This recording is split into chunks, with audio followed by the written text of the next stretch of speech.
In the early 1800s, America was still a young nation, struggling to define itself.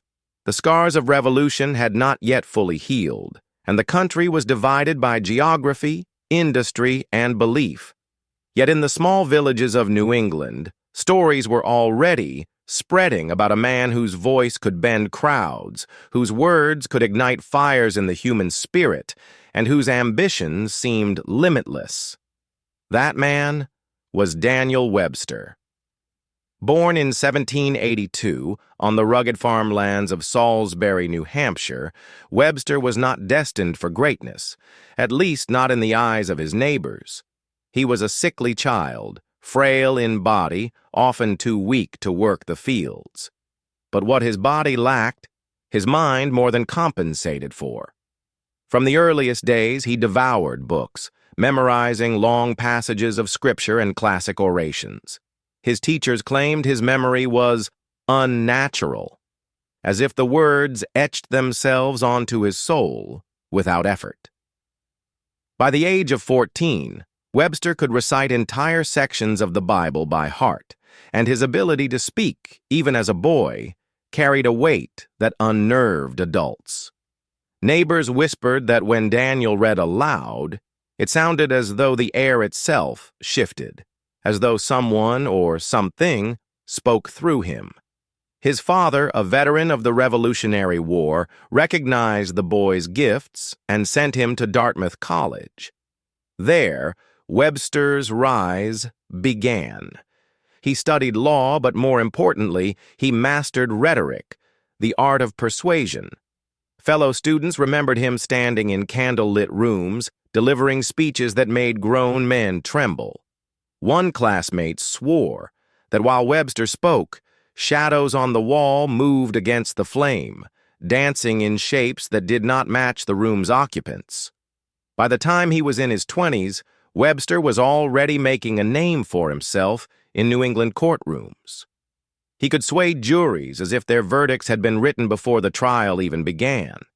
He never stammered, never faltered, never seemed uncertain. It was as if, one observer noted, he argued with the confidence of a man who knew the outcome before the trial began. Such talent, people whispered, could not be natural. In the deeply religious soil of New England, where Puritan ghosts still haunted the culture, extraordinary gifts often raised suspicion. Some claimed Webster's power came from relentless study. Others insisted it was divine favor. But in taverns and among the superstitious, another theory spread. Daniel Webster had made a bargain. By the 1820s, Webster's reputation stretched far beyond courtrooms.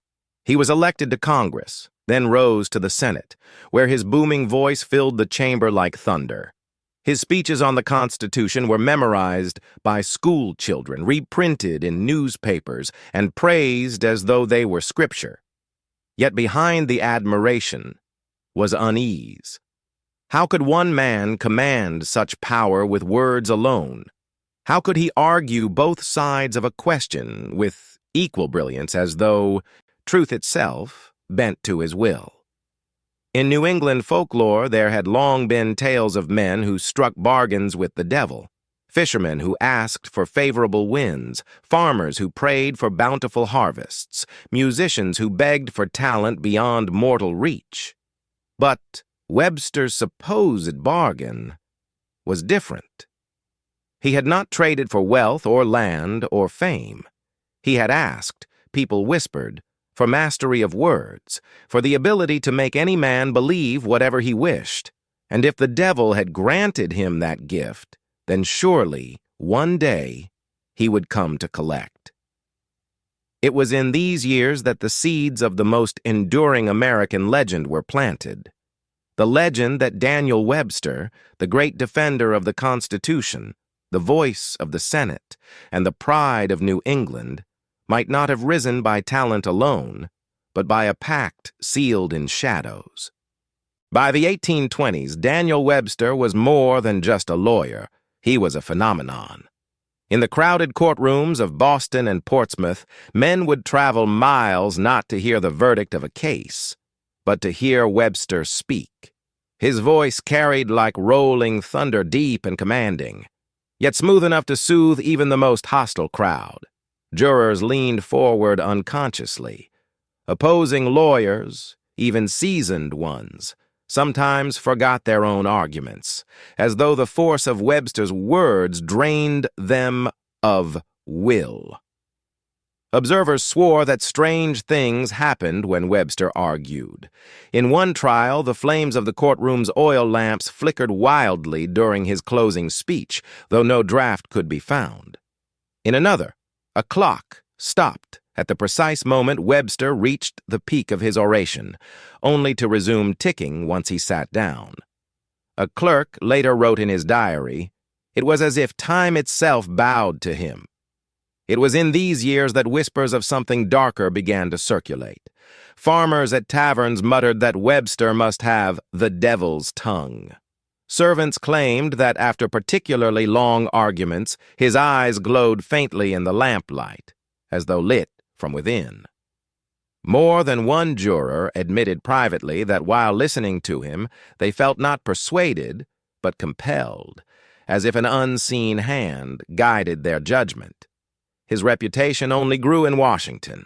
In the Senate chambers, he could silence a room with a single phrase. His speeches on union and liberty were so powerful that even his rivals admitted defeat. "He does not argue," one congressman said bitterly. "He commands." And yet, with every triumph, came a new rumor. Webster, it was said, had once been seen alone in his study, pacing back and forth as though arguing with someone who was not there. The servant who spied him swore he heard two voices, Webster's deep baritone and another, lower, rasping, inhuman. By the late 1820s, an unsettling pattern had emerged. Webster did not simply win cases, he won impossible cases. Farmers caught red-handed in theft walked free. Merchants, ruined by debt, escaped their creditors. Even men accused of violence were acquitted after Webster's booming oratory filled the courtroom. Some said it was genius. Others whispered that no mortal could bend justice so far without help from below.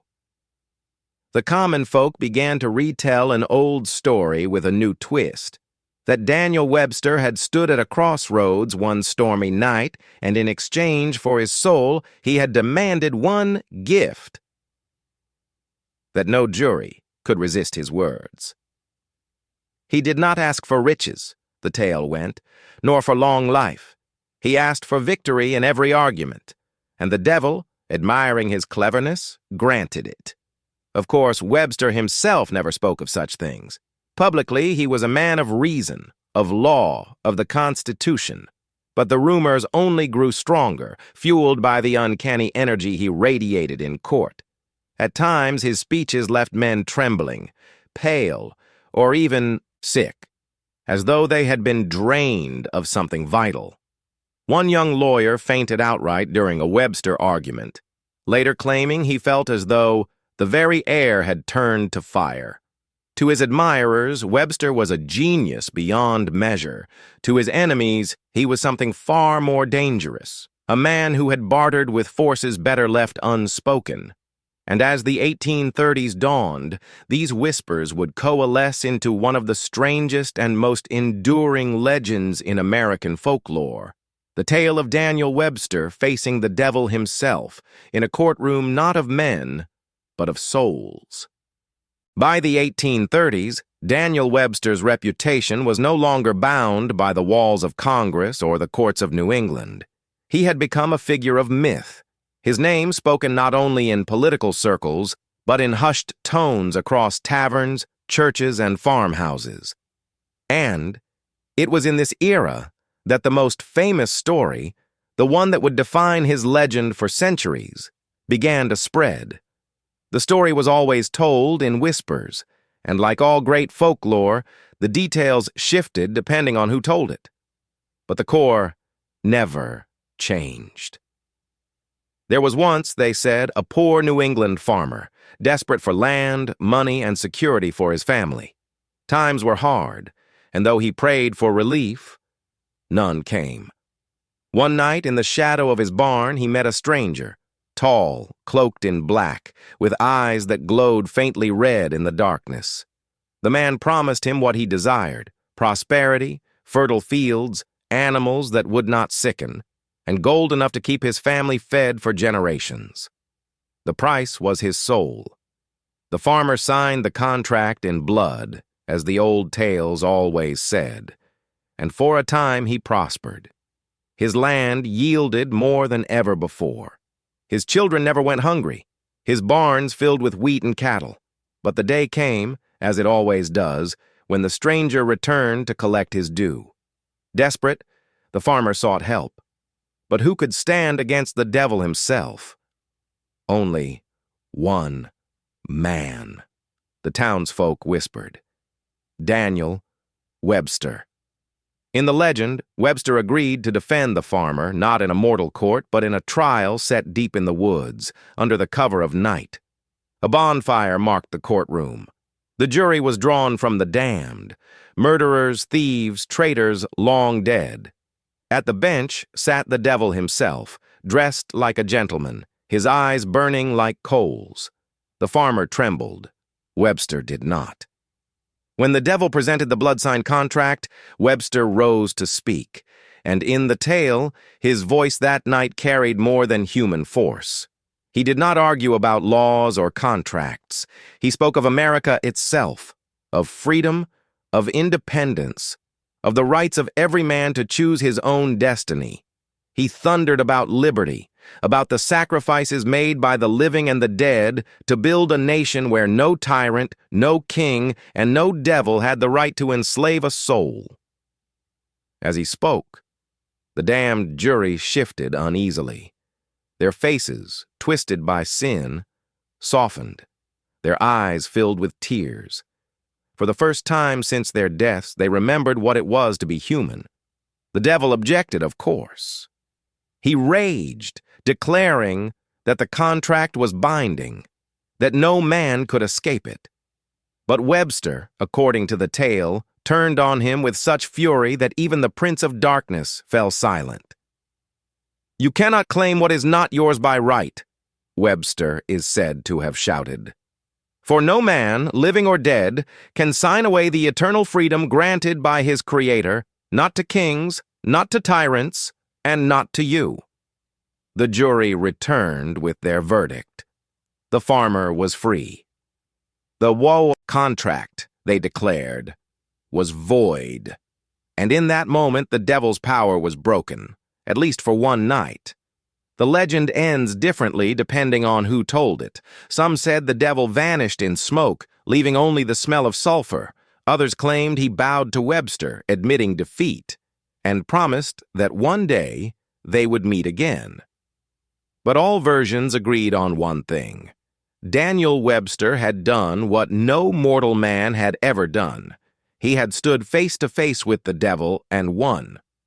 Of course, historians would later insist the story was folklore, a morality tale woven by common folk who admired Webster's brilliance. But to the people of New England, it explained everything. His voice, his impossible victories, his unshakable presence. It all made sense if he had once stared into the abyss and forced it to yield. And so, as his political power grew, so too did the legend. Daniel Webster was no longer just a statesman or a lawyer. He was a man touched by forces beyond mortal reckoning. Whether blessed or cursed, no one could say. By the 1840s, Daniel Webster was no longer just a lawyer or even a senator. He was a titan of American politics, spoken of in the same breath as Henry Clay and John C. Calhoun, the great triumvirate that shaped the destiny of the young republic. Webster's speeches echoed in Congress like scripture. Newspapers printed his words on their front pages as though they were national proclamations. Children in schools memorized his phrases, and foreign diplomats marveled at his authority. And yet, As his power reached its height, so too did the whispers of the bargain. The folk tale of Webster defeating the devil was told and retold, embroidered with new details each time. Farmers said the devil had sworn revenge.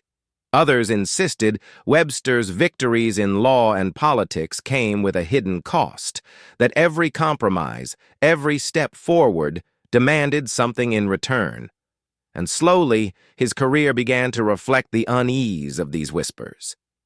Webster, the man who had once thundered about liberty, found himself making deals that seemed to betray those very ideals. He became a defender of the Constitution above all else, even when it meant upholding slavery to preserve the fragile Union.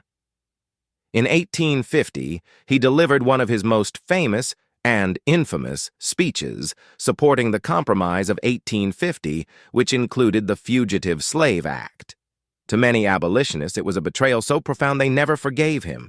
Crowds that once adored him began to jeer. Former allies turned cold. "He speaks with the voice of angels," one abolitionist said bitterly, "but for the cause of demons." And in this political unraveling, the rumors of a curse grew stronger. Some claimed that Webster's words had begun to falter. In private, he stumbled over lines, repeated phrases, or lost his place entirely, things unthinkable for the great orator of old. Servants whispered that he spent long nights pacing, muttering as though arguing with unseen opponents. A visitor to his study swore he heard Webster say, in a tone not his own, "A bargain is a bargain." Even his physical presence seemed altered. The once commanding figure grew stooped, his eyes shadowed, his skin pale and drawn. There were nights, witnesses said, when he looked less like a man and more like a ghost in his own skin. Superstition filled the gaps that politics could not explain. Preachers in New England pulpits warned that no man could serve two masters, and hinted, without naming him, that Webster's fall was proof. Farmers, in taverns, whispered that the devil had come to collect at last, and that Webster's compromises in Congress were not acts of politics, but signs of a debt being paid. There were stranger stories still. In the months following his compromise speech, several witnesses claimed they saw a tall figure in black following Webster as he walked the streets of Washington, always at a distance, never with a face. It was like a shadow, one young aide recalled, that did not belong to him. Others swore that in the Senate chamber itself during one of his final speeches, a dark shape flickered across the ceiling, a shadow cast by no man. The lamps dimmed for a moment, and for the briefest instant, Webster's booming voice seemed to echo with another lower tone, as though he were not speaking alone. By the late 1840s, Webster's political influence had waned. He remained a towering figure in name, but the compromises he made had tarnished his legacy. His enemies claimed he had traded principle for power. His friends whispered he had lost his way. But among the common folk, the conclusion was simpler, more terrifying. Daniel Webster had struck a bargain, and the bargain was running out. The man who once could bend juries and senates alike with a single phrase now seemed trapped, his great gift twisted into a burden. His rise had been meteoric, his triumphs legendary. But like all such stories, the price was coming due, and soon the shadows that had haunted his career would come for him in earnest. By the year 1852, Daniel Webster was a man in visible decline. The once unshakable lion of the Senate now appeared tired, broken, and haunted. His health faltered. His speeches, once thunderbolts, grew halting and uncertain. Though he still carried immense prestige, whispers followed him everywhere. Not of politics, but of curses, bargains, and the shadow of the devil. At his estate in Marshfield, Massachusetts, servants described nights of terror. Webster would pace the halls long past midnight, a candle in one hand, muttering arguments to himself. or to something no one else could see. He often stopped suddenly, as if someone had spoken back, and would answer aloud in tones of defiance or despair. One maid swore she heard him say in a low, trembling voice, "You'll not have me yet. Not until the country is whole." But the country was anything but whole. The Compromise of 1850 had not eased tensions. It had worsened them. Slavery, the issue Webster had tried to push aside for the sake of unity, was tearing the nation apart. His political choices left him vilified in the North, distrusted in the South, and abandoned by many of his old allies. The mighty orator who once seemed untouchable was now seen as a tragic figure, consumed by contradictions. And yet the strangest stories of his final years had little to do with politics. Neighbors in Marshfield claimed that on stormy nights, lights glowed in Webster's study long after everyone else had gone to bed. Those who dared walk past the estate swore they saw shadows moving across the windows, not one, but two, locked in a silent struggle. Some insisted they heard a deep, unearthly voice echoing faintly on the wind, like laughter carried from far away. Webster himself admitted to terrible dreams. Friends recorded him describing visions of black dogs prowling his property, their eyes glowing like coals. In one dream, he claimed, he saw the Senate chamber filled with faceless men, all pointing at him, chanting a single word, "Guilty." By September 1852, Webster's health collapsed. He was bedridden with cirrhosis and other ailments, weakened beyond recovery. As he lay dying, his family gathered close, but what they witnessed has become the stuff of legend. In his final days, Webster often cried out in his sleep, reaching toward the corners of the room as though fending something off. At times, his booming courtroom voice returned, as if he were arguing a case unseen. "I will not yield," he shouted one night, startling his attendants. "The bargain was for my voice, not my soul." On October 24th, as the first light of dawn broke, Daniel Webster finally passed away. But according to several witnesses, his death was far from peaceful. One servant swore that just before he died, Webster's eyes widened in terror, fixed on a corner of the room where no one else saw anything. He whispered a final phrase, "The debt is paid," and then fell silent forever. Outside, a violent storm suddenly rolled in from the sea, battering Marshfield with wind and rain. Locals later said it was as if the heavens themselves had come to claim him. But the legends did not end with his death. In the months that followed, stories spread across New England that Webster's ghost walked the halls of his estate at night. Travelers swore they saw a tall, dark figure with a candle wandering the grounds, his face pale, his eyes hollow. Some claimed they heard the faint boom of his voice carried on the wind, as though he were still arguing, not with men, but with the devil who had pursued him in life. To this day, the Webster house in Marshfield is said to be haunted. Locals whisper that if you stand outside on a stormy night, you can hear his voice through the shutters, locked in an eternal debate. Some say he won his bargain and kept his soul. Others believe the devil claimed him at last. And what people hear is not Daniel Webster's spirit at all, but something far darker. In either case, his story has never been just that of a politician. It has always been something more. The tale of a man who rose higher than most, but who, in the end, could not escape the shadows that followed him. Daniel Webster's death marked the end of an era in American politics. He had been one of the towering voices of the 19th century, a man whose words shaped law, inspired generations, and echoed in the very foundations of the Union. Yet his legacy has never been simple.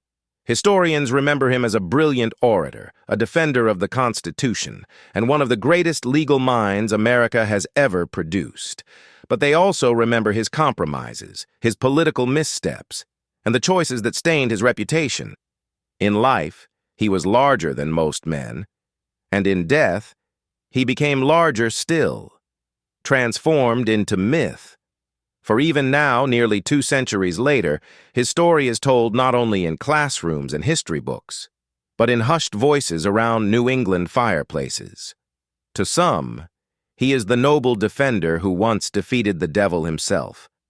To others, he is the man who made a bargain he could never escape. The legends say that Webster's ghost still roams his Marshfield estate, pacing the halls by candlelight, forever rehearsing arguments only he can hear. On stormy nights, fishermen claim they can hear his voice rolling across the waves, booming and defiant, as though still trying to outwit the devil on some higher stage. And perhaps that is the truest legacy of Daniel Webster, that he was a man who seemed to stand halfway between history and folklore. A man whose power of speech was so great that it blurred the line between mortal and myth, between politics and the supernatural. Was he truly cursed? Did he strike a bargain that cost him his soul?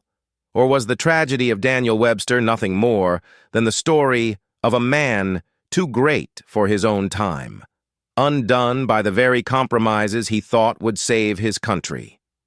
The answer may never be known, but one thing is certain. Daniel Webster's life reminds us that power always comes at a price, that greatness can summon shadows as easily as light, and that sometimes the stories we whisper about a man can become just as real and just as haunting as the man himself. And so his name lives on, caught between history and legend, fact and folklore. Daniel Webster, the statesman, the orator, the man who may have bargained with the devil, and who, even in death, refuses to stop arguing his case. And so, the legend of Daniel Webster lingers, part history, part folklore, part shadow of something darker. Was he truly a man cursed by his own ambitions, or simply a politician whose compromises left scars on his soul? Perhaps both truths exist side by side, woven together the way only America's oldest legends can be. One thing is undeniable. People still whisper his name. Visitors to Marshfield say that when the wind rattles the shutters and the waves crash against the shore, they can hear his voice. Deep, commanding, unyielding, locked in eternal debate with something unseen. Some even claim that on stormy nights the devil himself comes calling, and that Webster's ghost still refuses to surrender the final word. What do you think? Was Daniel Webster's story one of politics and tragedy, or of pacts and curses? Did he truly face down the devil, or did he become one of the devil's most persuasive allies? Let us know in the comments what you believe. And if you enjoyed this journey into one of America's most haunting legends, make sure to subscribe, hit that notification bell, and share this story with someone who loves history's darkest mysteries. Because sometimes the past isn't finished with us, and sometimes the dead still argue their case. In the early 1800s, America was still young, restless, and haunted by the mysteries of its frontier.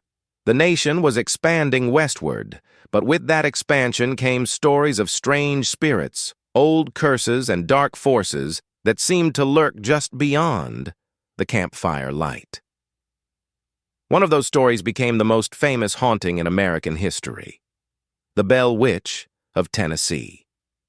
Many of you have probably heard of the legend, a malevolent spirit that terrorized the Bell family with violent poltergeist activity, mysterious voices, and unexplained phenomena. But what fewer people know is that this legend intersects with one of the most powerful figures in American politics, Andrew Jackson, the 7th President of the United States. Yes, the same Andrew Jackson who became known as Old Hickory, the hero of New Orleans, the fierce general, and the populist president who left a lasting and controversial mark on the country. The legend claims that Jackson not only encountered the Bell Witch himself, but that the spirit left a mark on him, a curse that would follow him all the way to the White House. In this story, we'll explore the history of the Bell Witch haunting, the strange involvement of Andrew Jackson, and the chilling suggestion that the most powerful man in America may have carried with him the shadow of something not of this world. Before we begin, if you enjoy these journeys into America's darkest legends and mysteries, make sure to subscribe to our channel, hit the notification bell, and let us know in the comments where you're listening from. We love hearing from mystery seekers all around the world. Because tonight's story is not just about a ghost. It's about power, politics, and a curse that refused to die. The story begins in Robertson County, Tennessee, in the year 1817. The Bell family was one of the most respected farming families in the region. John Bell, a hard-working farmer, had moved his wife, Lucy, and their children from North Carolina to settle on the fertile land of the Red River. For a time, life seemed idyllic. Their farm flourished, their reputation was strong, and by all accounts they were good, God-fearing people. But everything changed that autumn. It started with small disturbances. John Bell noticed strange animals on his property. Creatures unlike anything he had ever seen. A massive black dog with piercing eyes would appear at the edge of the woods and vanish into the shadows. A giant bird, larger than a turkey, sat ominously on the fence before flying off with an unnatural screech. The family began hearing knocking sounds on the walls of their log home at night, as if invisible hands were pounding to be let inside. At first, they dismissed these events as tricks of the imagination or the work of mischievous neighbors. But the disturbances grew worse. The children awoke to the sound of rats gnawing at their bedposts, only to find nothing there when they lit a lantern. Blankets were yanked off sleeping bodies by unseen forces. Whispers echoed through the dark halls, voices just out of reach, mocking, laughing, calling their names. And then the voices grew stronger. The entity seemed to fixate on the Bell's daughter, Betsy Bell. She was only a teenager when the attacks became violent. Something slapped her across the face in the darkness, leaving red welts on her skin. Her hair was pulled by invisible hands, yanking her to the ground. Neighbors who tried to help witnessed these assaults themselves. And many swore to the end of their days that they saw Betsy struck by forces no human eye could see. Eventually, the spirit found its voice. A disembodied presence began speaking aloud in the Bell household, first in faint whispers, then in full, mocking conversation. It quoted scripture.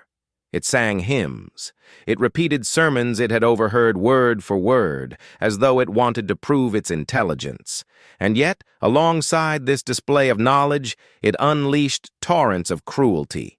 It cursed, it mocked, it threatened. The Bells came to call this entity simply Kate. Some believed it was the spirit of a local woman named Kate Batts, who had once quarreled with John Bell over a land dispute. Others insisted it was something far older, far darker, not the ghost of a woman at all, but a demon wearing the mask of a voice. By the winter of 1817, the Bell Witch had become a full-fledged terror, not only for the Bell family, but for the entire community. Neighbors came to witness the phenomenon firsthand, and they left shaken, convinced they had heard and seen something that defied explanation. Word spread quickly, and soon the haunting of the Bell family was being spoken of across Tennessee. The attacks escalated. John Bell himself became the spirit's primary target. His throat swelled mysteriously, making it difficult to swallow. His tongue felt paralyzed during prayers. The entity hissed that it would kill him, and it did not seem like an idle threat. But the most chilling part of the Bell Witch haunting was not simply the violence. It was the intelligence. This was no mindless poltergeist. It conversed with visitors. It shared secrets about people's lives that it could not have possibly known. It traveled miles away in an instant, reporting on events before news could arrive by horseback. Witnesses would ask it questions privately, only for it to answer aloud in front of a crowd with uncanny accuracy. This was not just a haunting. This was a performance. A display of power designed to terrify and control. And it was during this time, as the legend of the Bell Witch spread, that one of the most unlikely visitors decided he had to see the phenomenon for himself. A man who would soon become one of the most powerful figures in American history, General Andrew Jackson. By the year 1819, the Bell Witch haunting was no longer a local curiosity. It was a national story whispered in taverns, printed in small-town gazettes, and retold by travelers who carried the legend further and further across the expanding United States. It was said that in Robertson County, Tennessee, there lived a spirit that could not be silenced, a voice in the dark that mocked ministers, assaulted children, and predicted tragedies before they occurred. It was intelligent, it was cruel, and most terrifying of all, it seemed to take pleasure in its notoriety. The story grew so famous that it eventually reached the ears of General Andrew Jackson. At this point in his life, Jackson was already a legendary figure. He had risen from poverty to become one of the fiercest military leaders in American history. His victory at the Battle of New Orleans in 1815 cemented his reputation as a national hero. The man who had humbled the British and ensured America's independence would never again be challenged. To his supporters, he was Old Hickory, unbreakable, indestructible, the very embodiment of American toughness. But Andrew Jackson was also a man deeply rooted in superstition. Like many of his generation, he lived in a world where folklore, faith, and the supernatural bled together. He had grown up hearing tales of witches, curses, and spirits that haunted the frontier.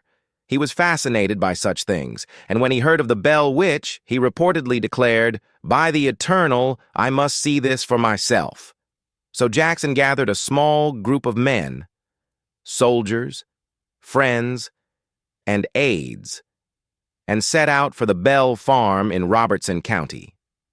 Their journey was said to have been filled with uneasy laughter, as the men mocked the very idea of a ghost that could slap children or argue with ministers. They were hardened veterans, men who had faced musket fire, bayonet charges, and cannon blasts. What, after all, could a witch possibly do to them?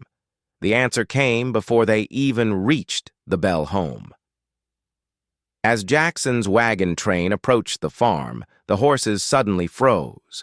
They refused to move forward, no matter how hard the soldiers whipped or coaxed them. The wheels of the wagon seemed locked in place, as though held by invisible chains. The men cursed, struggled, and sweated in the Tennessee sun, but the wagons would not budge. Frustration grew until Jackson himself, furious at the delay, reportedly shouted, "By the Eternal, it must be the witch!" And at that moment, a disembodied woman's voice rang out across the field. "All right, General, you may proceed. I will see you tonight." The horses suddenly lurched forward on their own, the wagons rolling easily as if nothing had happened. The men fell silent. Their laughter died in their throats. They knew they had witnessed something unnatural. That evening, Jackson and his men were welcomed into the Bell home. They sat by the fire, drinking, talking, waiting for the spirit to reveal itself. Hours passed uneventfully, and some of the soldiers began to relax, whispering that perhaps the witch was nothing more than a clever hoax. But then it began. First, faint knocking on the walls, then scratching sounds across the wooden floor. The air in the cabin grew heavy, charged with a kind of electricity that made the hair on the back of the men's necks stand on end. Suddenly, one of Jackson's soldiers, a self-proclaimed witch-tamer who had bragged loudly on the way there that he could kill the spirit with a silver bullet, was seized by an unseen force. He screamed as his body was thrown across the room, struck repeatedly by invisible hands. His hair was yanked, his nose bloodied, his limbs twisted painfully until he begged for mercy. The disembodied voice of the witch rang out, mocking him. "Here's a taste of what a witch-tamer gets." The man stumbled to his feet, battered and humiliated, and fled the house. The others sat in stunned silence, unable to deny what they had seen. Jackson himself remained calm, but his face betrayed a flicker of unease. Here was a man who had faced death on the battlefield and never flinched. Yet in the presence of this unseen force, even old Hickory seemed shaken. The voice returned, louder this time, addressing Jackson directly. "General, I know you. I know the blood you've spilled, the battles you fought. You will be president one day, but you will never escape me. I will be with you always." The soldiers gasped. How could the spirit know such a thing? At the time, Jackson had political ambitions, but the presidency was far from certain. Yet here was a prophecy, delivered in the mocking tones of a ghost, foretelling his future. The Bell family, terrified, begged the spirit to leave their guests in peace. But the witch only laughed. That night, Jackson's men reportedly begged him to abandon the visit and leave the farm immediately. And though Jackson protested, insisting he wanted to confront the entity further, his men were so terrified that by morning they packed their wagons and fled the property. Jackson would later tell friends that his encounter with the Bell Witch was one of the strangest experiences of his life. Though he rarely spoke of it publicly, those who knew him swore that he was never able to shake the memory. The prophecy of the witch, that she would be with him always, became a whispering shadow over the rest of his career. And, as history would prove, Andrew Jackson did indeed become President of the United States. But with his rise to power came controversy, bloodshed, and decisions that many claimed were cursed from the very beginning. Some even said the witch had kept her promise. After that night in Tennessee, Andrew Jackson's life moved forward. But the words of the Bell Witch never seemed to leave him. "You will be president one day, but you will never escape me." By the late 1820s, the prophecy had come true. Jackson, the fiery general of New Orleans, had become the 7th president of the United States. To the public, his rise seemed unstoppable, a triumph of grit and determination. But to those who remembered the Bell Witch's chilling words, his victory felt like the unfolding of something darker, as though his path had been guided by forces beyond politics.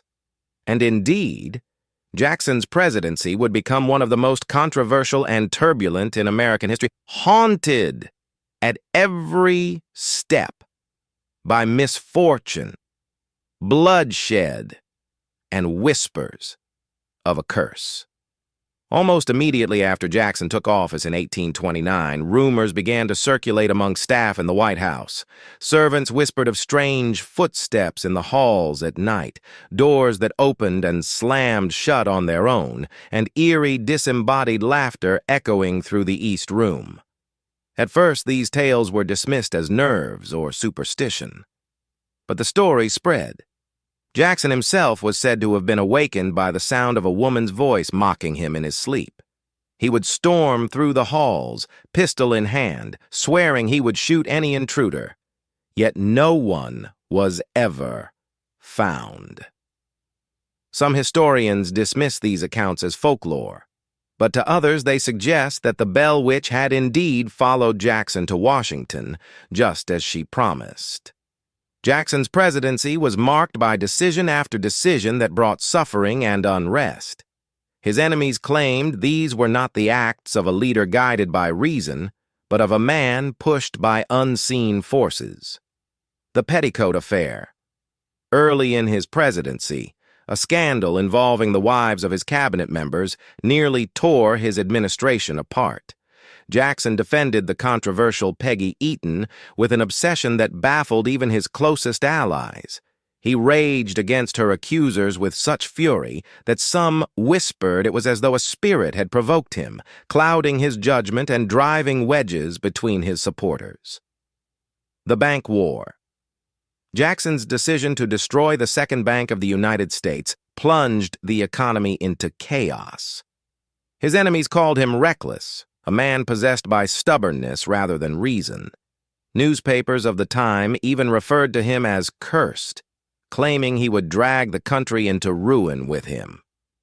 The Trail of Tears.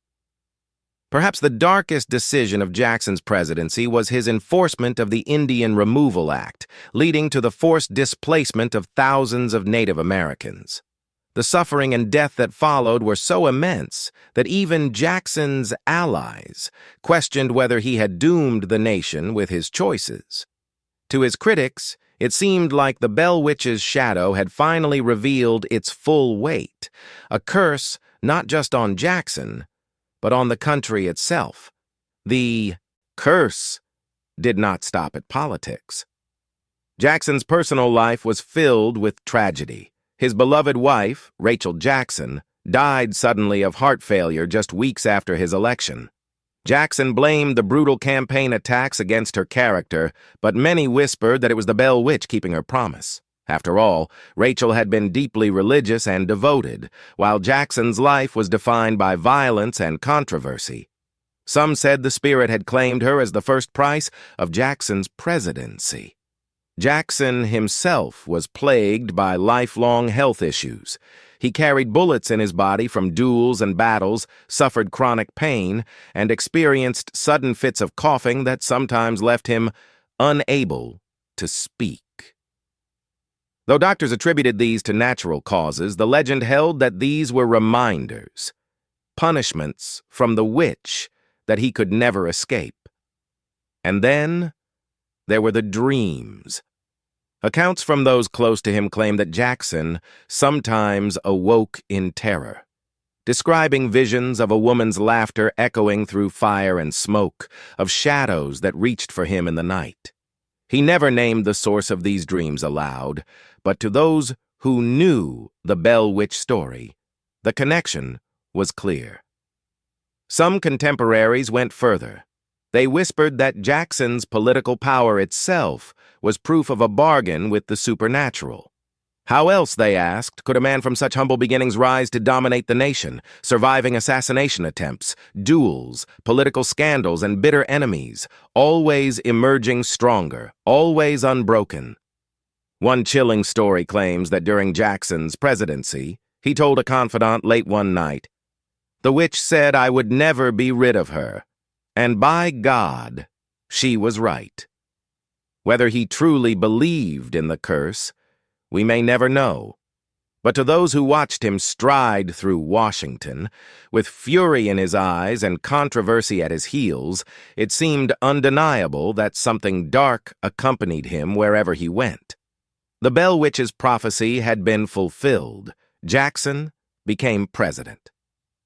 But the promise that she would never leave him seemed just as true. And as his presidency drew on, the shadow of the witch only grew darker. By the time Andrew Jackson left the White House in 1837, he was one of the most powerful and polarizing figures in American history. He returned to his Tennessee estate, the Hermitage, hailed as a hero by his supporters and despised as a tyrant by his enemies. But for all his victories, he was a man in decline, broken in body and, some whispered, tormented in spirit. Jackson had always carried scars, musket balls lodged in his chest and shoulder, chronic coughing fits that racked his body, headaches that left him sleepless. But in his final years, these ailments grew worse. Visitors to the Hermitage described the former president as gaunt, pale, and restless, often pacing the halls late into the night. Some said he seemed to be arguing with unseen voices, as though debating with a presence no one else could hear. The servants whispered that they sometimes heard a woman's laughter echoing through the empty rooms, or saw candles flicker violently whenever Jackson fell into one of his coughing spells. Horses on the property would shy at shadows no one could see, and hounds refused to enter certain parts of the house. Friends who visited him privately claimed that Jackson confessed to them strange experiences. He told one confidant that he often woke to the feeling of someone pulling at his hair, just as the Bell children had reported years earlier. Another visitor claimed Jackson admitted that in his dreams he saw the face of a mocking woman who told him again and again, "You will never escape me." Jackson laughed these stories off in public, dismissing them as nonsense. But those closest to him said the bravado was a mask, and that behind closed doors the man once called Old Hickory looked very much haunted. On June 8, 1845, Andrew Jackson died at the Hermitage at the age of 78. His death was attributed to chronic illness and heart failure. But as with so much of his life, rumors clung to his passing. Some claimed that in his final moments, Jackson's face twisted into an expression of shock, as if he had seen someone or something standing at the foot of his bed. A few even insisted that his last words were not prayers or farewells, but a defiant cry, "By the Eternal, I will never surrender to you." No one knew exactly whom he was addressing, but to those who believed in the legend, the answer was obvious. He had spent his final breath in one last argument with the Bell Witch. After Jackson's death, the Bell Witch legend only grew stronger. In Tennessee, people swore that the witch had kept her promise. She had followed him from the Bell Farm to the White House, and then into his grave. In Washington, political opponents whispered that his reckless decisions, his scandals, and the national suffering of his presidency were all the mark of her curse. Some even claimed that the witch had not just cursed Jackson, but the presidency itself. They pointed out the tragedies that followed many of his successors, as though the darkness that clung to him had seeped into the office he once held. At the Bell family farm, the haunting did not end with Jackson's visit. For years afterward, locals claimed the spirit still roamed the land, mocking, laughing, and reminding all who listened of the night she faced down a future president. Travelers avoided the property, and parents warned their children to stay far from the Red River woods. And as for Jackson himself, well, the stories say that on stormy nights, if you walked near the Hermitage or the old Bell property, you might still hear the echo of a man's booming voice, locked in eternal debate with a mocking woman's laughter. Old Hickory, it seems, is still arguing with the witch. Nearly 2 centuries have passed since the haunting of the Bell family and Andrew Jackson's fateful visit to their Tennessee farm. And yet, the story refuses to die. The tale of the Bell Witch has become America's most enduring ghost story, retold around campfires, classrooms, and in countless books and films. Tourists still travel to Adams, Tennessee, to stand near the cave where the witch is said to dwell, hoping to hear the whispers, the mocking laughter, or the footsteps of something unseen. And always, the name of Andrew Jackson lingers in the legend. The idea that one of America's most powerful presidents once faced, and was cursed by, a spirit on the frontier has become part of the haunting itself. To some, it is nothing more than folklore, a campfire tale inflated by generations of storytellers. To others, it is proof that even the strongest men cannot escape the shadows that walk beside us. Historians debate the facts. Did Jackson truly experience the witch? Or was it an invention meant to add to his myth? Was the haunting a clever trick of neighbors or the fevered imagination of a frightened community? Or was it something else? Something that still lingers, waiting in the dark? Because strange things still happen.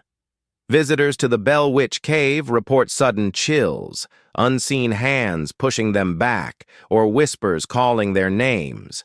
Some claim to see a tall, gaunt figure pacing the shadows, his voice booming, as if locked in an endless debate.